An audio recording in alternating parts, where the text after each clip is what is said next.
Depois pode fazer isso ali no final, não precisa ser agora na hora da palavra não, tá bom?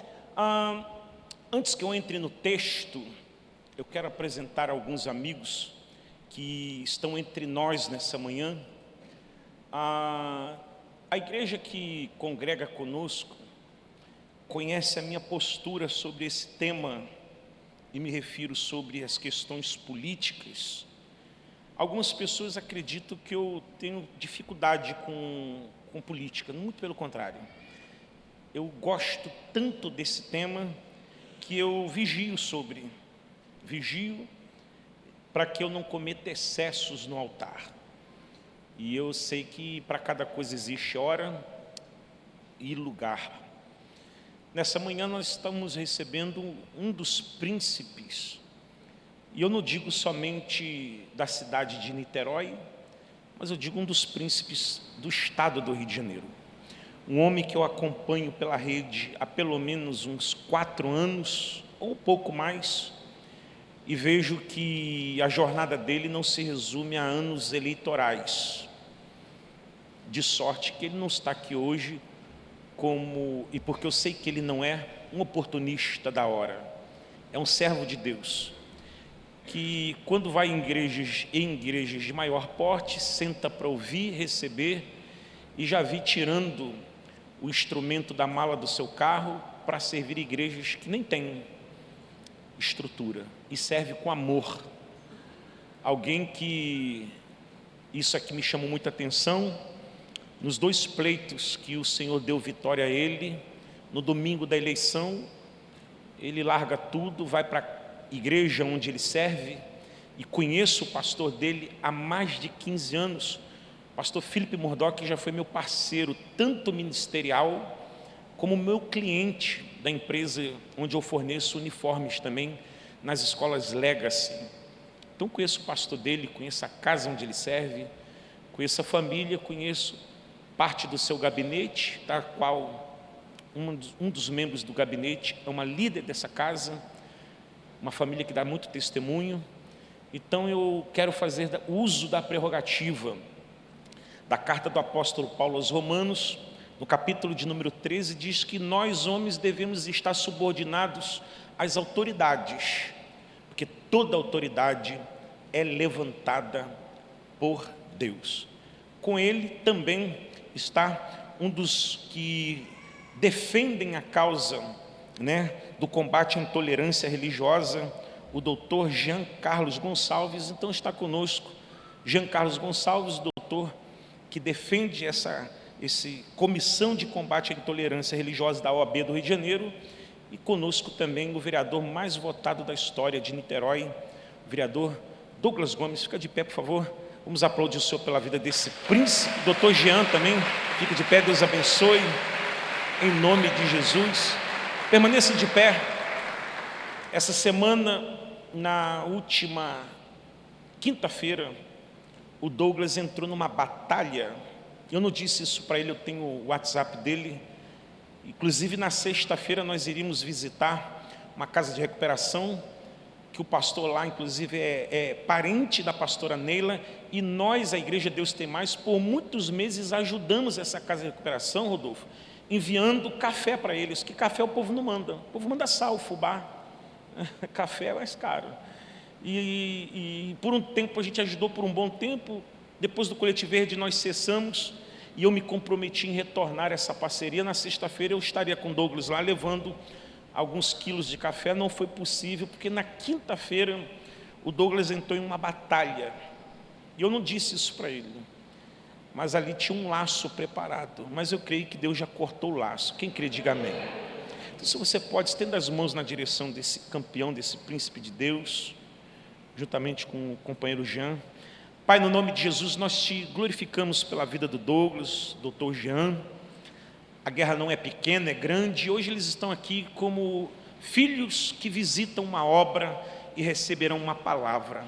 Continua abençoando sua casa, sua família, os seus 2 filhos, bem como todo o seu gabinete, toda a sua equipe e sua liderança, Senhor, para que tudo aquilo que está desenhado para este ano de 2026 venha se consolidar na vida dele. Nós cremos que o Senhor tem preparado algo grande para a vida dele lá em Brasília, Senhor.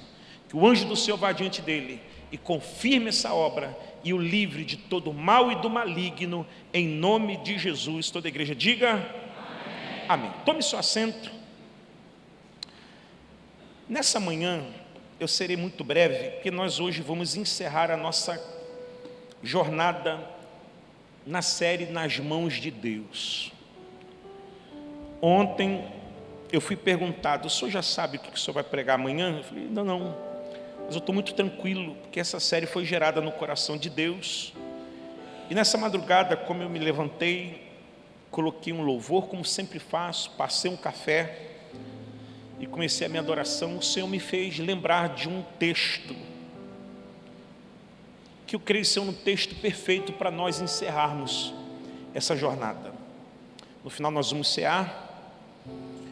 E ao longo dessa série nós passamos por vários textos e vimos a mão de Deus. Vimos a mão de Deus na olaria, vimos a mão de Deus na beira do rio Quebar com o profeta Ezequiel, vimos a mão de Deus na casa de Abraão, vimos a mão de Deus. A pergunta que eu fiz ao Espírito foi essa: qual seria o texto que poderia marcar o nosso coração ao se findar esta série? E o texto está em Lucas capítulo 24. Convido a igreja a abrir o texto. São 11h14. Creio que pelos próximos 30 minutos nós já estaremos ceando. Quem crê, diga amém. É por isso que demora. Só 5 acredita.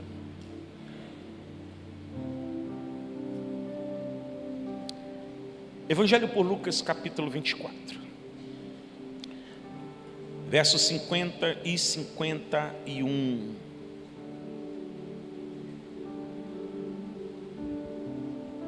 Uma mensagem muito simples. Hoje eu não vou dizer nada novo. Aliás, eu nunca tenho essa intenção.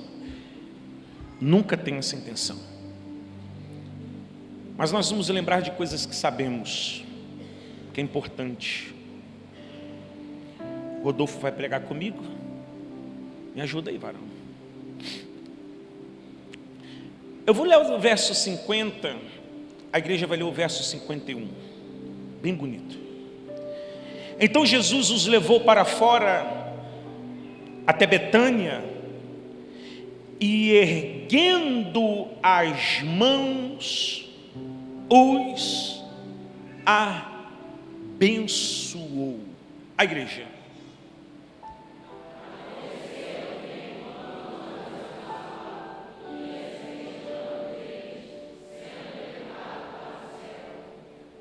Mais uma vez, no 3, 1, 2, 3, vai acontecer.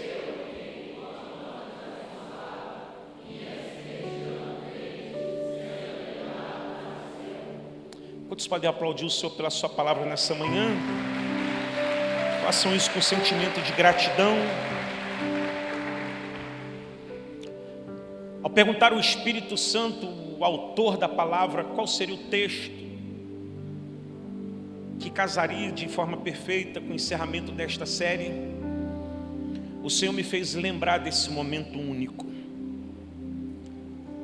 O Evangelho de Lucas capítulo 24 e os versos 50 e 51 que tomamos como porção nessa manhã, mostra para nós os últimos momentos de Jesus caminhando entre os discípulos. É muito curioso que essas mesmas mãos que os discípulos testemunharam por tantas vezes, essas mãos que tocaram leprosos, essas mãos que tocou o esquife ou a madeira que levava o morto daquela mulher que era viúva lá na cidade de Naim, ele ressuscitou. Essas mãos que tomaram sobre si pães e peixes, eles multiplicaram. Essas mãos que seguraram as mãos de Pedro quando ele estava afundando no mar revolto. Essas mãos que foram furadas no madeiro. elas não poderiam deixar um registro mais sublime do que esse. Você sabe muito bem que nós temos a inclinação de gravar em nossa memória muito mais as últimas coisas do que as primeiras coisas. E é de cunho proposital, penso eu, é o texto que diz que Jesus vai então imprimir no coração dos discípulos e das testemunhas que ali estavam esse retrato, essa cena, essa imagem congelada que tornaria a última, da qual os discípulos iriam testemunhar de maneira ocular. Último retrato, última foto, última imagem. Não é de um Cristo cabisbaixo, muito menos crucificado, mas também não é de um Cristo que opera sinais, maravilhas com as suas mãos, mas o último retrato que está sendo impresso no coração dos discípulos é de um Cristo que toma essas mãos, levanta e estende essas mãos na direção deles para os abençoar. Quem vai anotar, anote. Nesse último retrato é o retrato de mãos que abençoam. Muito interessante isso, porque agora, depois dele ter vencido a morte, depois do túmulo vazio, depois da ressurreição confirmada, são essas mesmas mãos que por anos, 3 anos e meio aproximadamente, os discípulos viram operando sinais, maravilhas e milagres. Ele não está agora interessado em trazer um grande impacto, mas em imprimir uma verdade. É de que ele sempre esteve aqui para comunicar uma palavra de bênção, e por último não poderia ser diferente, porque os discípulos sabem que agora, quando ele será assunto aos céus, eles precisavam continuar a obra, eles precisavam fazer com que este legado perdurasse, eles precisavam cumprir o ide, que está em Mateus capítulo 28, a partir do verso 20, ide por todo o mundo. Mas existe um medo pairando no coração deles. Como que a gente vai fazer isso sem Ele? Como é que nós iremos fazer isso na ausência dEle? Como é que nós seremos capazes de fazer, como Ele diz, obras como estas que Ele fez? E segundo as suas palavras, nós seríamos capazes de fazer inclusive obras maiores do que esta. Penso que eles estão acotovelando-se uns aos outros e dizendo: está chegando a hora dele ir, está chegando a hora dele partir, e até agora não aconteceu nada que transmitisse a nós uma confiança, uma paz e uma tranquilidade, porque o que está diante de nós é grande. Eu não sei para quem eu vim trazer essa palavra, mas aqueles discípulos estavam diante dos seus olhos algo grande, algo desafiador e algo que trazia medo ao coração deles. Talvez esse é o relatório que você traz nessa manhã, ao entrar por essas portas dizendo: pastor, é verdade, é assim que eu me sinto. O que está diante dos meus olhos é grande, o que está diante dos meus olhos é desafiador, o que está diante dos meus olhos é maior do que eu. Eu tomo a ousadia desse texto para dizer que não é a minha mão que está estendida sobre a igreja, mas as mãos furadas do próprio Messias, que se estendeu naquele dia sobre os discípulos, ela permanece estendida aqui na Orlando Rangel número 96, dizendo: eu também te fortaleço, eu também te capacito, eu também te coloco de pé, eu também te ajudo, porque eu sei que a obra é grande, mas você não fará nada sozinho, eu estou contigo.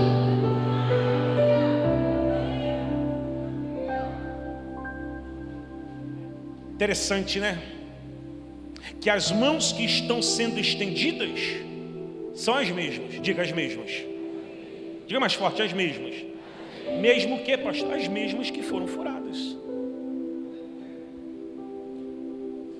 Porque o texto diz que quando Jesus aparece no meio dos discípulos, quando as portas estavam fechadas e eles tinham fechado as portas por medo dos judeus. Aí o texto diz: e Jesus apareceu no meio deles e estendendo as mãos disse: paz seja convosco.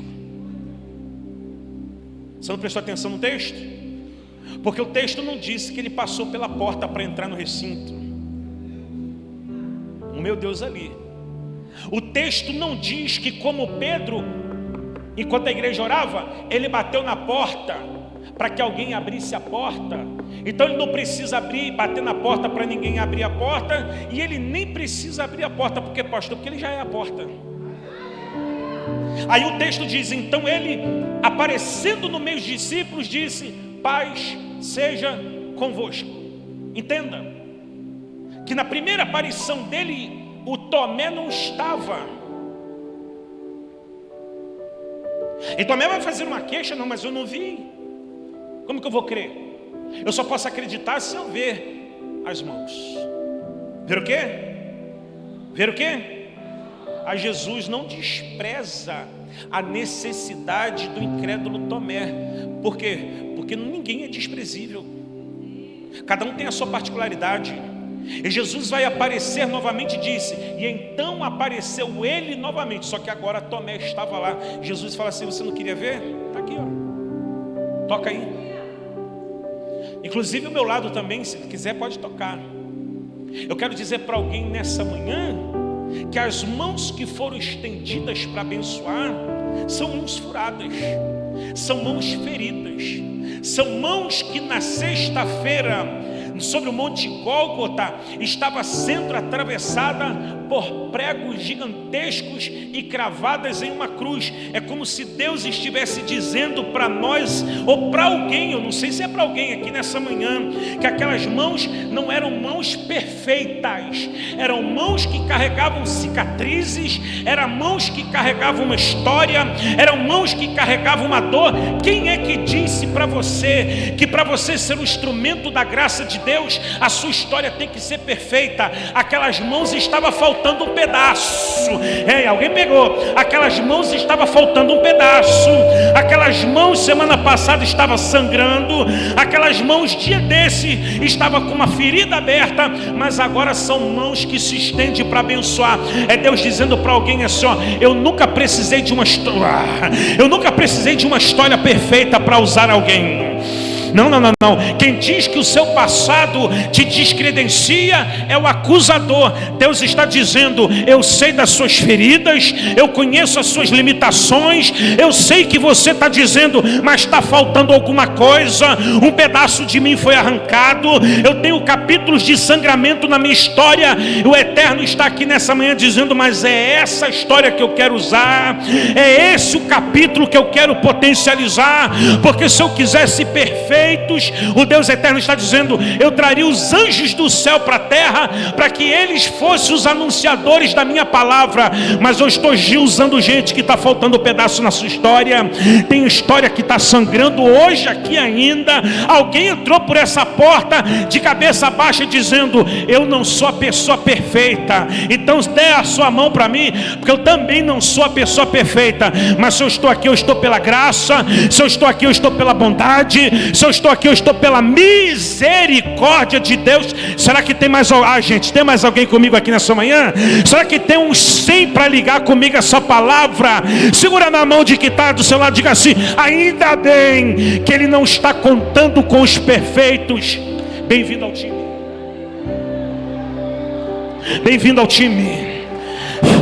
Bem-vindo ao time. É com você que Ele conta, é com os disponíveis que Ele conta. Quais são as mãos disponíveis? Furada, então é essa que eu uso. Quais são as mãos disponíveis? A que sangra, é essa que eu uso. Quais são as mãos disponíveis? É a que está faltando pedaço, é com essa que eu vou fazer a obra.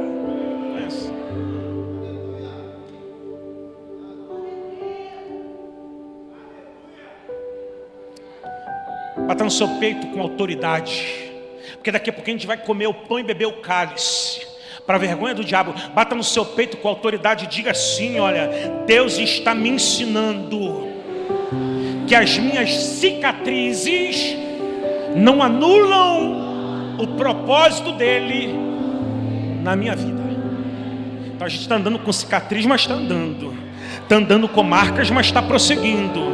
está pingando sangue, mas eu estou avançando. Está faltando pedaço, mas eu não desisto de mim. Pastor, por que eu não tenho autorização para desistir de mim? Porque ele que tinha motivos para desistir, não desistiu. Quem é você na fila do pão? Se ele não desistiu de você, minha filha, por que é que você vai desistir de você? Se ele que derramou os dons sem arrependimento sobre você, por que é que você quer revogar o presente que ele te deu? Eu vim dizer para alguém aqui que hoje, para desespero do diabo, a gente vai juntar os cacos que estavam destruídos. É para alguém essa palavra. Vai reunir aquilo que você tinha abandonado, vai desengavetar o que estava engavetado, vai levantar, sim Senhor, essa cabeça, vai estufar, sim Senhor, esse peito, e vai dizer assim, ó, é com esse imperfeito aqui que Deus está contando. É com esse imperfeito aqui que a obra vai ser feita. É com esse aleluia. Eu me vejo dentro dessa palavra, meu irmão. Eu me enxergo dentro dessa palavra. E é por isso que quando eu penso em desistir, penso em desanimar, retroceder, voltar atrás, eu não posso parar. Eu não cheguei tão longe para voltar desse ponto. Deus não me trouxe tão longe. Talvez quem está do seu lado não entende a sua adoração radical extravagante, porque ele não conhece os demônios que você enfrentou e venceu essa semana. Então perdoa esse irmão que está do seu lado, se ele está gritando mais alto que você, se ele levanta a mão mais alto que você, se ele responde de um jeito diferente que você, é porque você não viu as lutas que ele enfrentou para chegar até aqui, os pedaços que estão faltando, o sangue que pingou, mas ele sabe que ele está aqui e ele precisa continuar. É por isso que ele depende.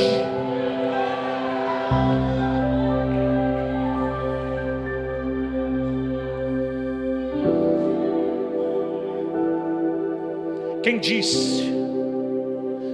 Onde está escrito que a sua história não pode ter marcas?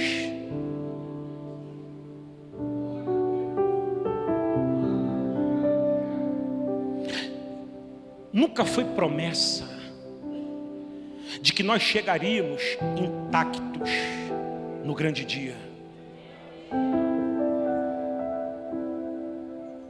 Jesus disse para os discípulos: eu estou enviando vocês como ovelhas no meio de lobos. E por causa do meu nome odiarão vocês. Por causa do meu nome perseguirão vocês. Por causa do meu nome vocês serão caluniados. Inimigos declarados e inimigos que não estão declarados, eles vão te perseguir das maneiras mais inimagináveis e covardes. Mas eu só quero dizer que não é você que se enviou, eu estou enviando.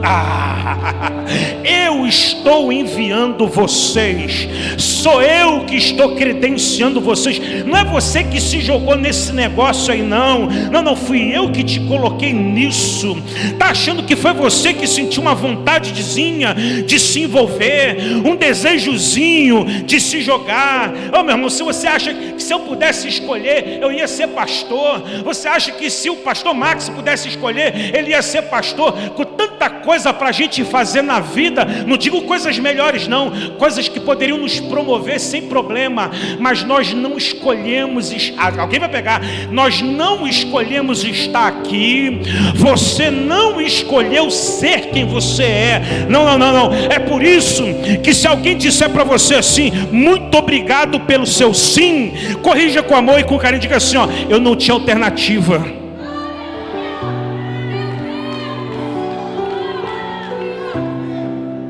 Eu não tinha escolha. Não é sobre mim que me coloquei aqui, mas foi a boa, a poderosa e a alta mão de Deus, como disse o apóstolo Paulo, que me tirou de um charco de lodaçal, me viu onde ninguém me via, enxergou em mim o que ninguém enxergava, depositou em mim o que ninguém teria coragem de depositar e disse assim: eu tenho um projeto para você, eu tenho uma obra contigo. Mas eu vim de um lar desestruturado, de uma família estrambelhada e de uma rua toda esquisita. Não tem problema. Se eu peguei Davi lá por detrás das malhadas e fiz dele um príncipe no meio do meu povo, imagina o que eu não posso fazer contigo. Por quê, pastor? Porque nos dias de Davi o Espírito não tinha ainda sido derramado sem medidas, mas nós fazemos parte de um povo que já experimenta desse Espírito derramado sobre nós. Será que é para alguém essa palavra aqui nessa manhã? Então esse texto nunca disse para mim que eu chegaria sem marcas, mas ele garantiu: se você for fiel até o fim.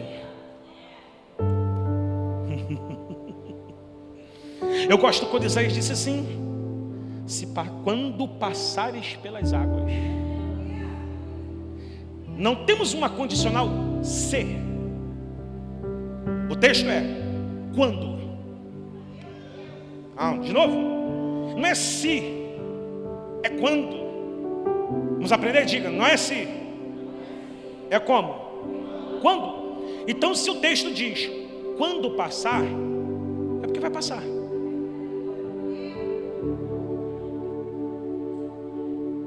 Porque se tivesse se, pode ser que eu passe, pode ser que eu não passe. Só que está dizendo assim, é quando, vai passar. Sacode que está do céu e diga assim, vai passar. Vai passar onde, pastor? Pelas águas. E o que está escrito? Elas não te submergirão. E quando passar pelo fogo, ele não arderá em ti. Aleluia, levanta suas mãos, eu sinto graça nessa palavra. Porque a Bíblia é perfeita em dizer: vamos passar por circunstâncias, mas as circunstâncias não governarão sobre a nossa alma.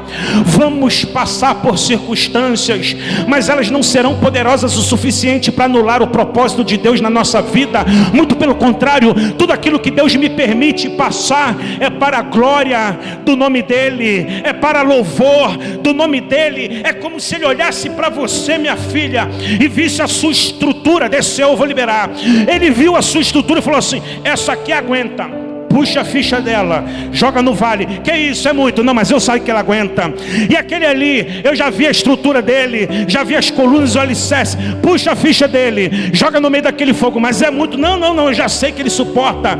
E o que ele não suportar, eu vou passar com ela, eu vou passar com ele, eu vou passar com ela, eu vou, até você entender, eu vou passar com ele. Se ela mesmo, meu filho, eu vou passar com ele. Você não está sozinho. Segura na mão de quem está do seu lado e diga assim: você não vai passar sozinho, você não vai passar sozinha, você não vai passar sozinho, você não vai passar sozinha. Pastor, mas depois que eu fiz uma aliança de compromisso com Deus, as coisas pioraram. Não.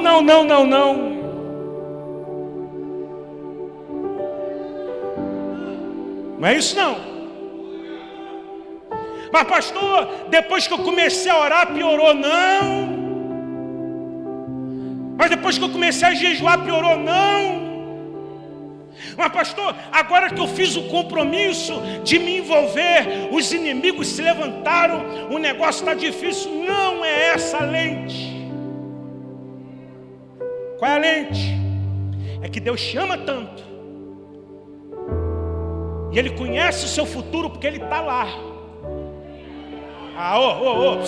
Me irrita não. Sacode quem está do seu lado e diga assim: não tema o futuro, Deus está nele.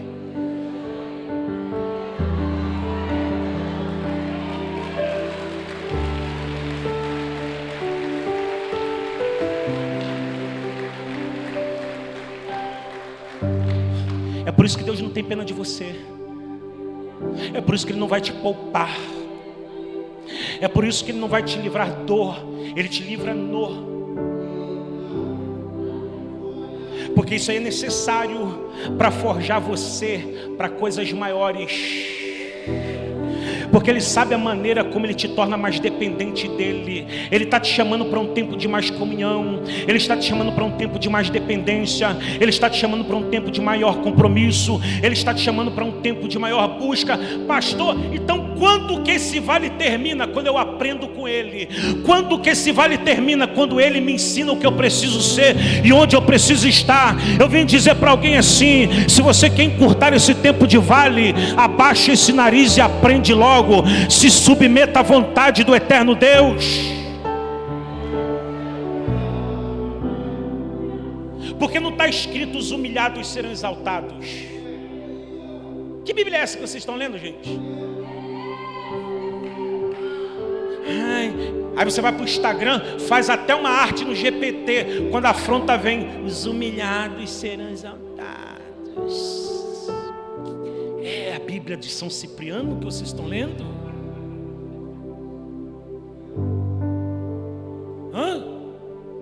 Não é isso não.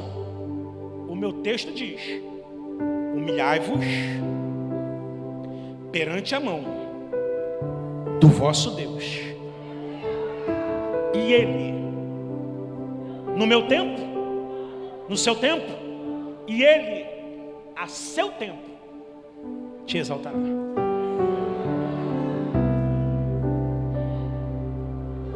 Então eu aprendo que essas mãos estendidas carregam cicatrizes, carregam marcas, carregam dores recentes. Diga: dores recentes.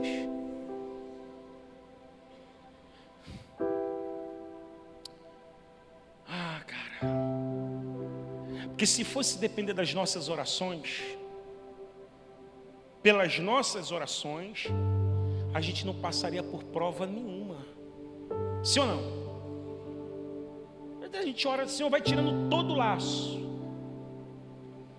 vai tirando todo o embaraço, vai arrancando todo o obstáculo. Deus fala assim: você quer muita moleza.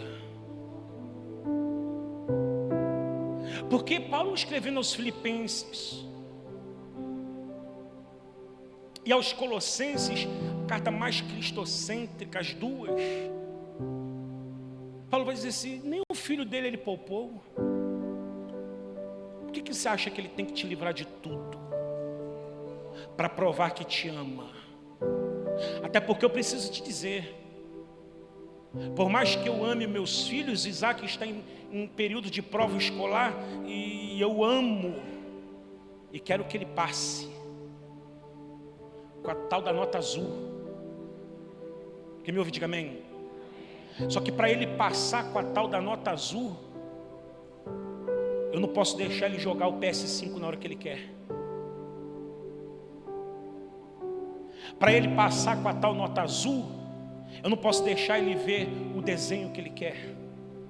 Eu não posso deixar ele descer para o play na hora que ele quer.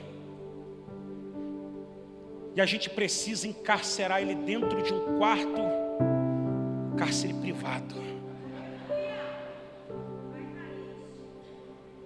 com o celular no modo avião, diz: lê, miserável. Mas eu estou com o olho ardendo, lê.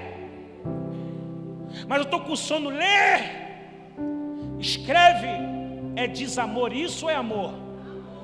Por que você acha que Deus tem que fazer diferente contigo?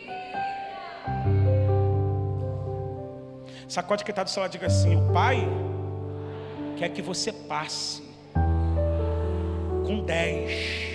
Por isso que Ele não te livra de tudo.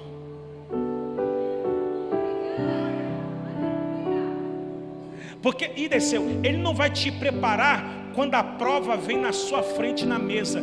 Ele te prepara antes da prova chegar. Gente, será que tem uns 100 aqui que está entendendo o que o Espírito está ministrando no seu coração? Então são pessoas que muitas vezes estão aqui nessa manhã, daqui a um pouquinho nós vamos cear, trazendo dores recentes. Não é desamor, é promoção.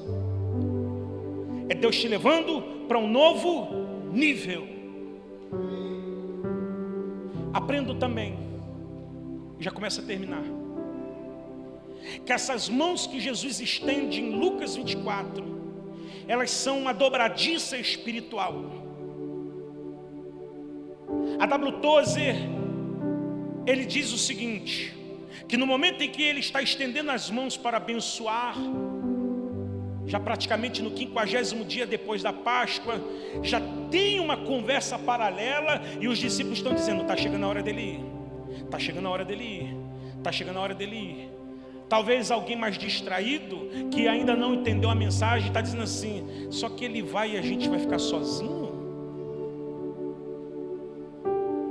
É porque esse irmão faltou o culto. Que culto, pastor? Aquele da oração sacerdotal. Quando Jesus, em João, no capítulo 16, ele vai agora interceder pelos seus discípulos, e ele diz assim, eu vou.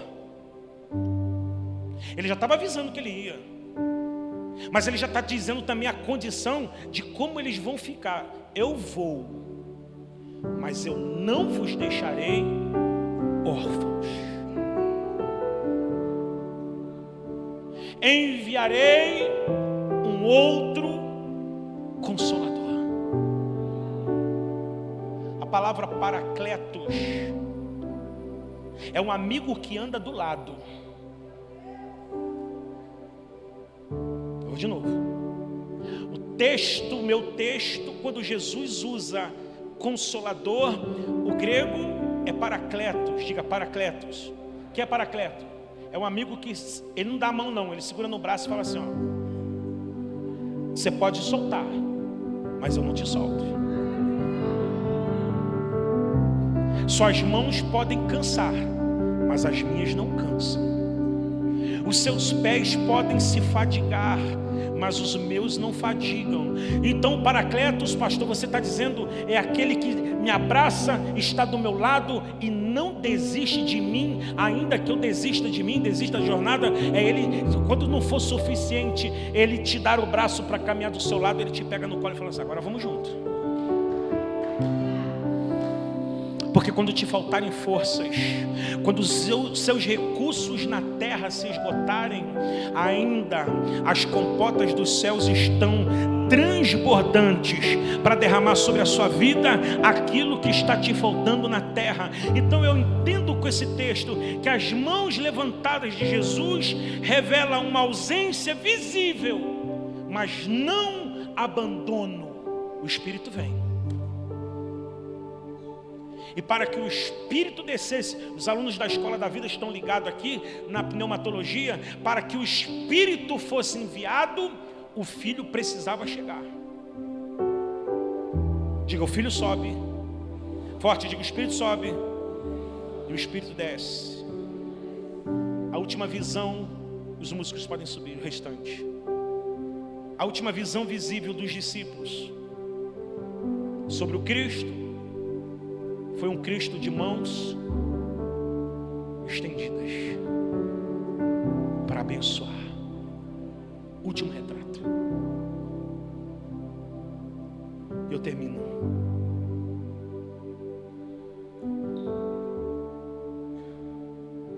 Eu vou terminar com esse texto.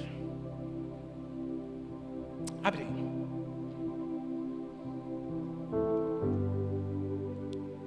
Põe aí Êxodo 17.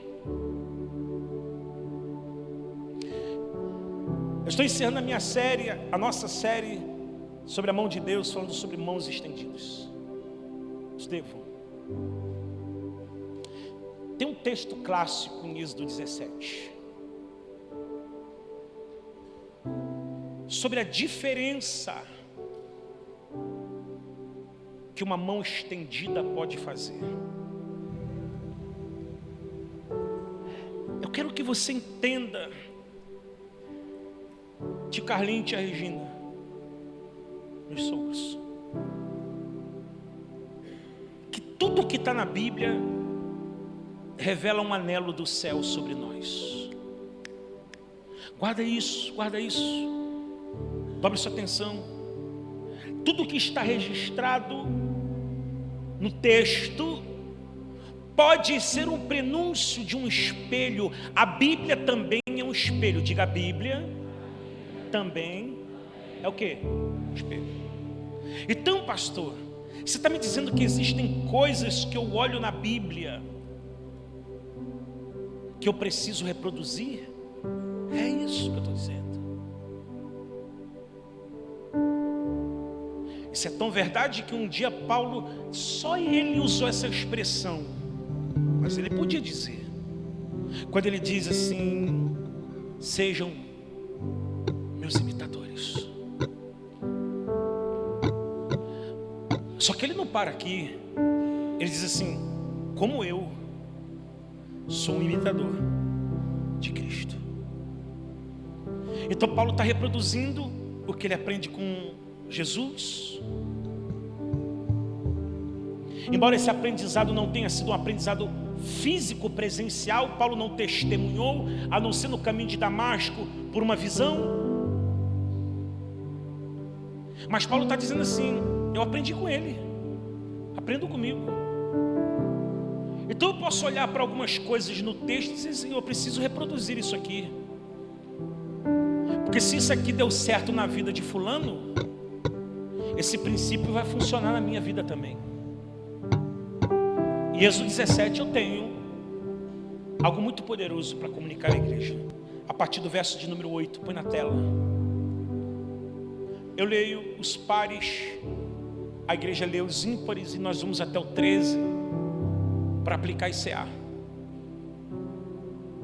Então vieram os amalequitas e atacaram Israel em Refidim. A igreja.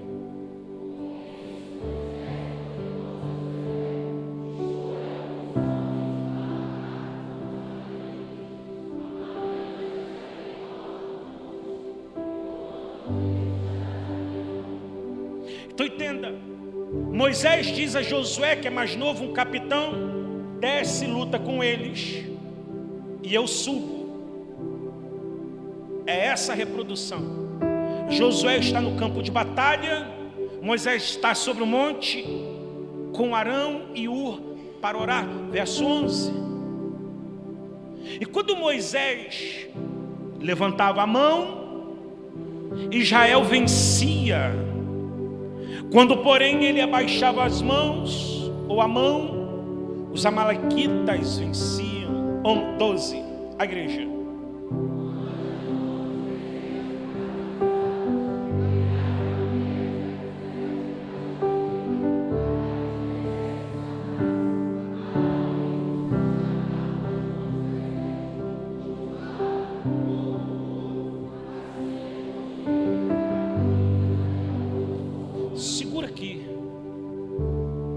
Nunca foi um problema um líder cansar.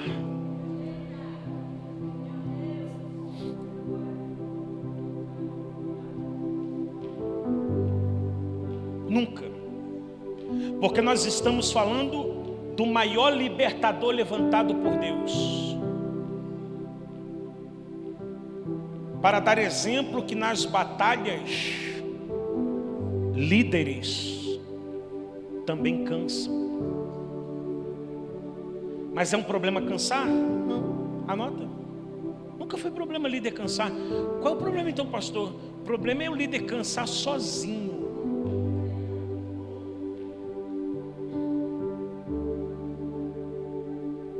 O problema é o líder cansar sozinho.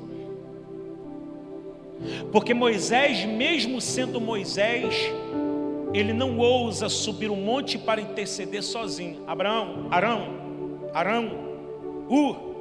vem comigo. Por quê? Porque a batalha é grande. Eu não posso estar sozinho nela. Bate no ombro de quem está do seu lado, sacode ele e fala assim: não luta sozinho não, irmão. Não cansa sozinho não, irmão. Não cansa sozinho não.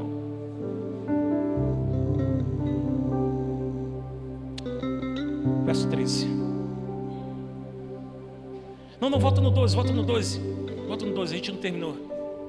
A igreja vai ler a partir do início novamente para a gente encerrar essa leitura no 3. 1, 2, 3, vai!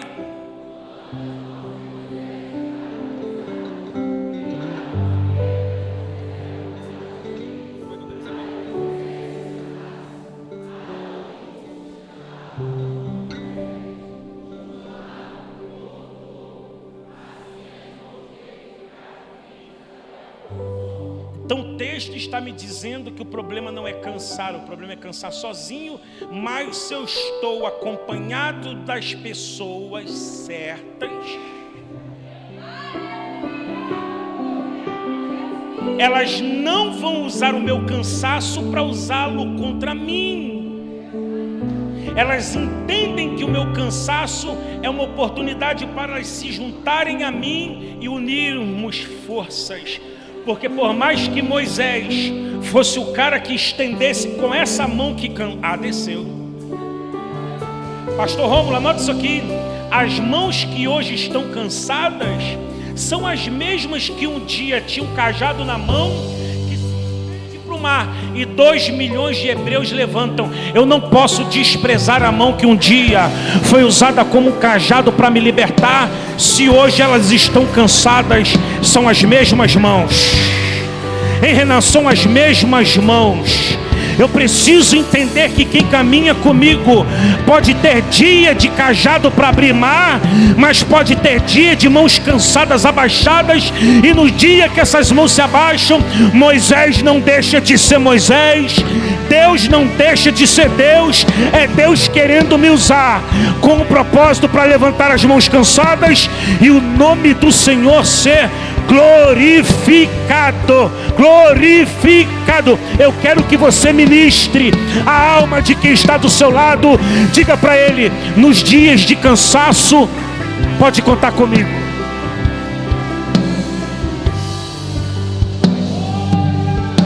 Pode contar comigo. Pode contar comigo. Olha o verso 13. Bora. Olha o que diz o meu texto. E Josué destruiu. Circula na sua Bíblia de papel. Destruiu. O nosso problema, eu vou descer, é que nós estamos olhando o Josué que luta e tem vitória, mas a gente está esquecendo que o resultado que Josué está vivendo aqui embaixo é fruto de uma mão estendida de um Moisés cansado lá em cima. É porque eu estou dizendo que a prosperidade que você vive aqui é porque alguém levantou as mãos lá. É que a porta aberta que você experimenta aqui é porque alguém estendeu as mãos lá. É porque a sua família ainda está guardada e protegida aqui, porque tem alguém de mãos levantadas lá. É porque o laço que era para destruir seu filho não destruiu. É porque tem alguém de mãos levantadas lá. A sua empresa prospera não é por causa da sua estratégia de marketing, é porque tem alguém de mãos levantadas.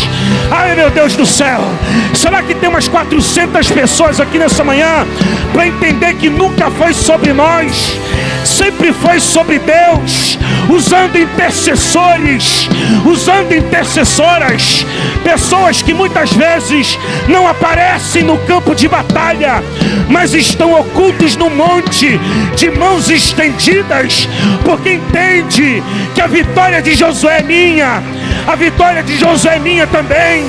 É Josué quem luta, mas a vitória é nossa.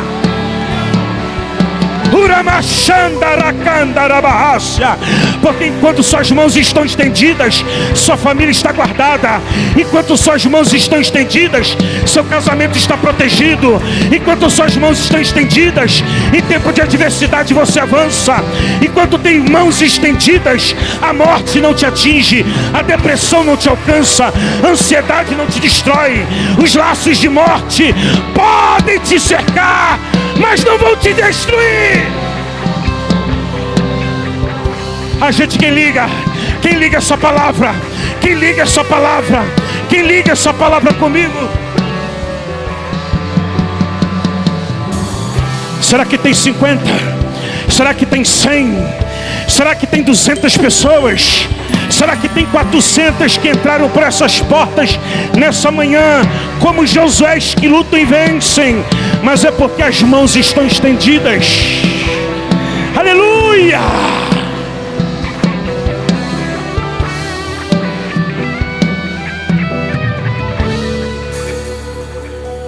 Fica Fica de pé. Pega a ceia na mão. Aleluias. Aleluias, Tiago. Aleluias, Estevão. Aleluias, pastor Marcelo. Grande coisa seria, Pipe, se fosse a mão de Moisés sobre nós, já seria bom, né? Afinal de contas é Moisés.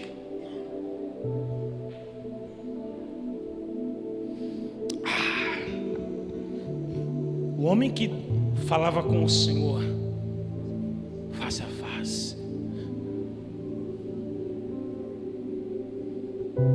Já estaríamos, Douglas, em grande vantagem se no dia 14 de junho, é isso? Hoje, as mãos de Moisés estivessem estendidas na nossa direção. Mas a minha alma saltou de alegria quando eu percebi que eu estou melhor do que Josué.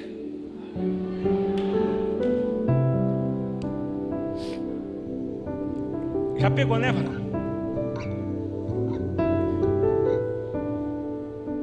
Hein, Caio? A gente está melhor que Josué, sabia? Por que, pastor? Porque Moisés estende as mãos, Jansen, lá do monte, e Josué vence aqui embaixo. Enquanto as mãos de Moisés estão estendidas, Josué vence. E por que eu estou melhor do que Josué? Porque sobre a igreja, não é a mão de Moisés que está estendida no monte. O meu texto diz em Lucas 24 que antes de ser assunto aos céus, não foi Moisés que estendeu as mãos para abençoar os discípulos. Se a igreja entender, vai ligar. Quem estendeu as mãos, maior do que Abraão. Quem estendeu as mãos, maior do que Jacó, maior do que Isaac, maior do que José, maior do que Moisés, maior do que Josué, maior do que Gideão, maior do que Davi, maior do que Isaías, maior do que Jeremias, maior do que Ezequiel, maior do que Daniel, maior do que Oséia, Amós, Obadias, Jonas, Miqueias, Naum, Abacuque, Sofonias, Ageu, Zacarias e Malaquias, maior do que Mateus, maior do que Marcos, maior do que Lucas, maior do que João, maior do que Bartolomeu, maior do que Filipe, maior do que o Judas Tadeu, maior do que José e Maria, maior do que Isabel e Zacarias. Que mão é essa, pastor? A mão daquele que João disse: no princípio era o Verbo, e o Verbo era Deus, e o Verbo era Deus. É a mão de Deus, através de Cristo, pelo mover do Espírito, que está estendida nas suas direções. Abraça pelo menos uns 3 e diga assim: a mão de Deus está estendida sobre você. Canta, ministério, canta, canta.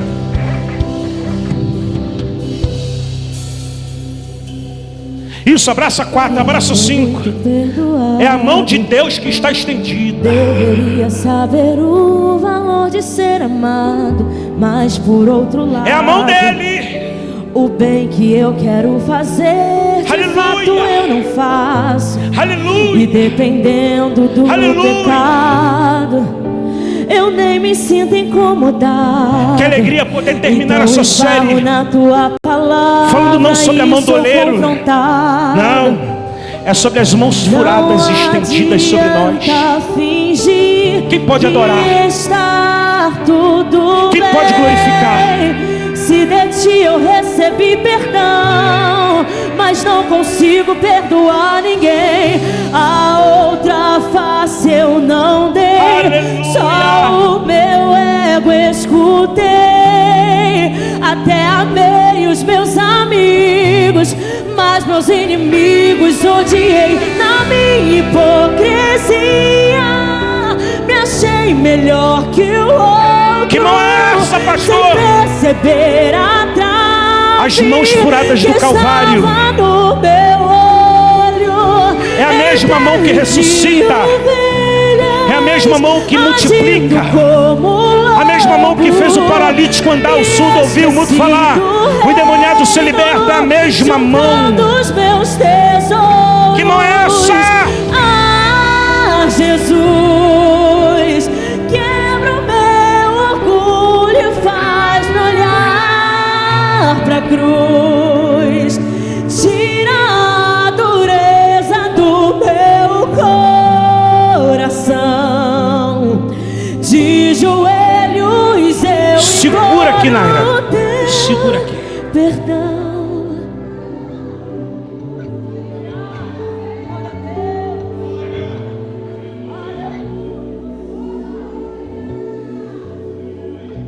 Eu vou tomar o texto,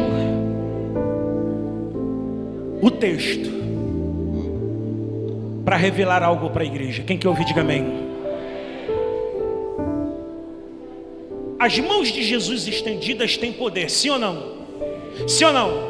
Quem crê, diga o melhor glória a Deus para a gente ir embora. Diga glória a Deus.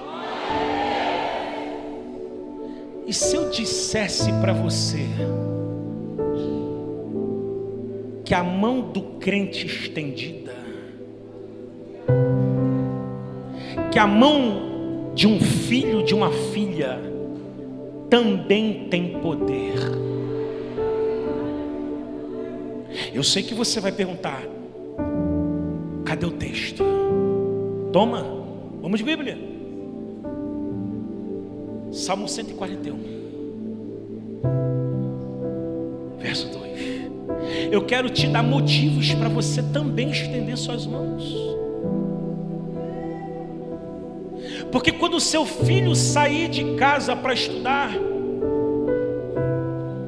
eu não estou lá não, Marcelo, Fábio, mas você, pai e mãe, está lá para estender as mãos sobre o seu, na direção do seu filho e dizer assim: Deus te abençoe com um dia de paz,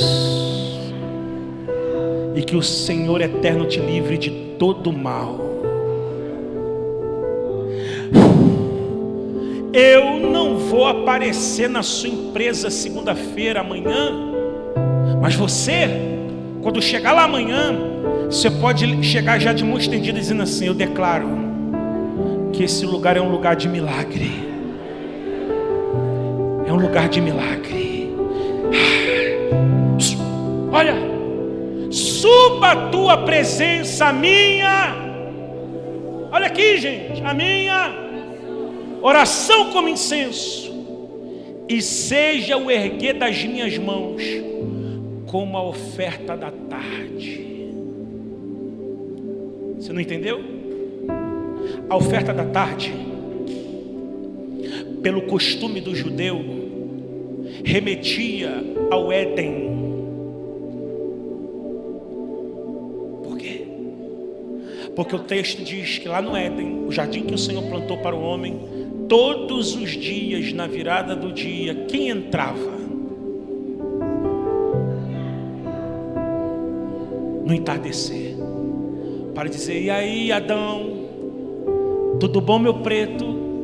Como é que foi hoje aí? Conta para mim. Só que as portas do Éden foram cerradas, e os judeus, os hebreus, os israelitas sentem saudade do que nunca viveram no Éden. E para ter um pedacinho desse Éden, era um hábito de todos os dias ao entardecer, eles ofereciam sacrifícios, levantavam as mãos em oração, porque eles sabiam que o Eterno costumava aparecer ao entardecer. O que eu quero dizer com isso é que quando você levanta as suas mãos, você atrai a presença de Deus para o ambiente. Quando você levanta as suas mãos, é um sinal de rendição. é um sinal de reconhecimento. Eu estou sinalizando que ali no céu tem alguém que é maior do que eu, mais poderoso do que eu, e o levantar das minhas mãos reconhece isso. O que, pastor? Eu não posso, mas eu estou levantando a mão para quem pode.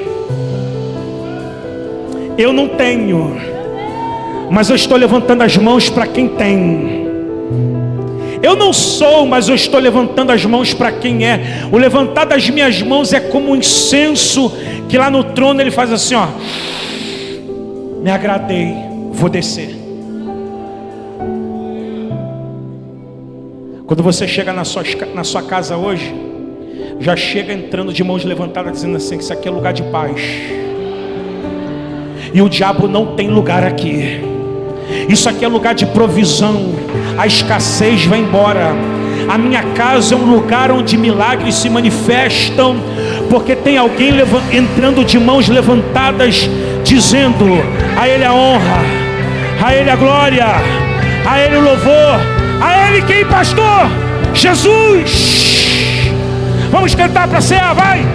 Ah, Jesus, quebra o meu aleluia, faz-me olhar pra cruz. Diga isso para Ele. Tira a dureza do meu coração. De joelhos eu imploro teu perdão, pois tua graça joga minha carne ao chão e me ensina o valor da comunhão, do beber do vinho e partir. Segura aí. Do pão. Levanta a ceia. Se você não tem, balança a mão para chegar aí. Ó, tem mão balançando lá atrás, ó. Quem pode chegar lá? Tem mão balançando lá atrás. Se alguém não tem, balança a mão. Cadê você? Isso, vai chegar aí. Em nossas mãos o maior poder do mundo, o amor de Deus. Símbolo do amor de Deus.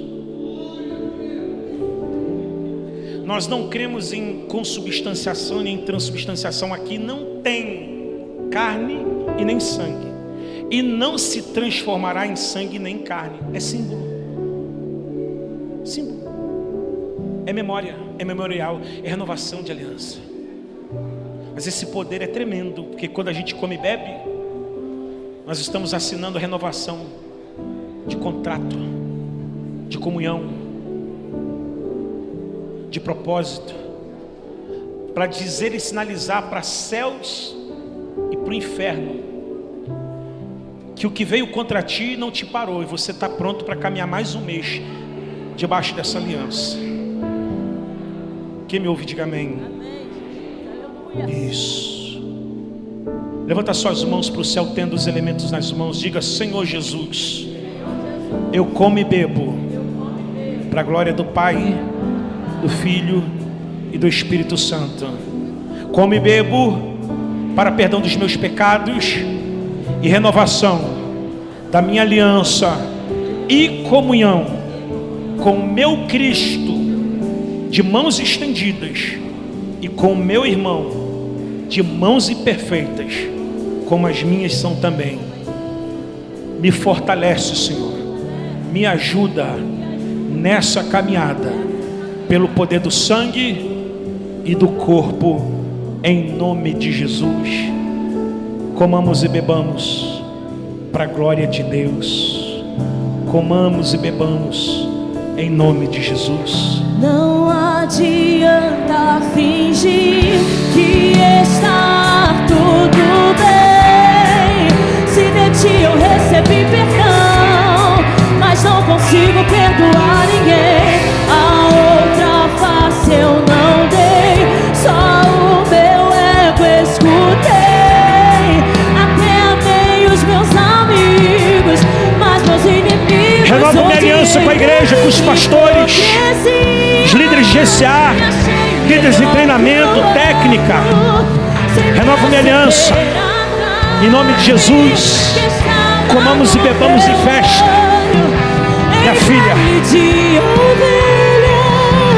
agindo como lobo, me esqueci do reino, juntando os meus tesouros. Ah, Jesus, quebra o meu orgulho e faz-me olhar pra cruz. Tira a dureza do meu coração.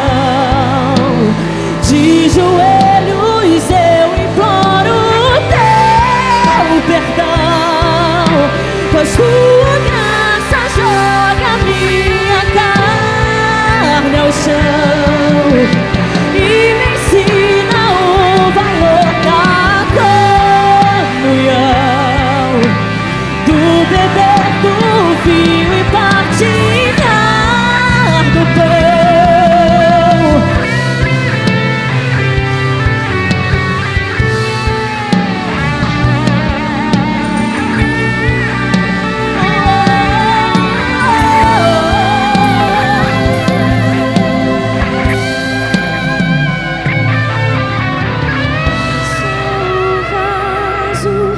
Tu és o oleiro, quebra minha vida e me refaz por inteiro.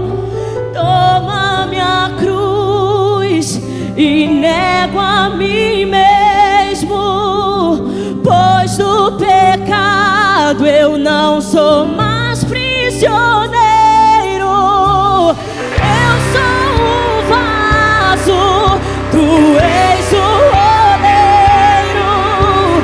Toma minha vida e me refaz. Toma minha cruz, esse é o meu desejo, pois o pecado eu não sou mais prisioneiro. Mesmo com falhas, esse é o meu desejo. Declare igual ao teu.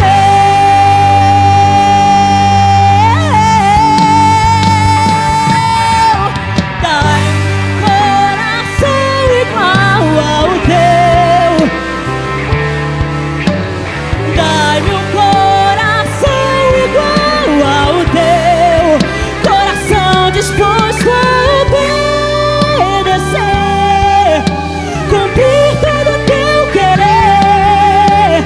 Dai-me um coração igual ao teu. Dai-me um coração igual ao teu.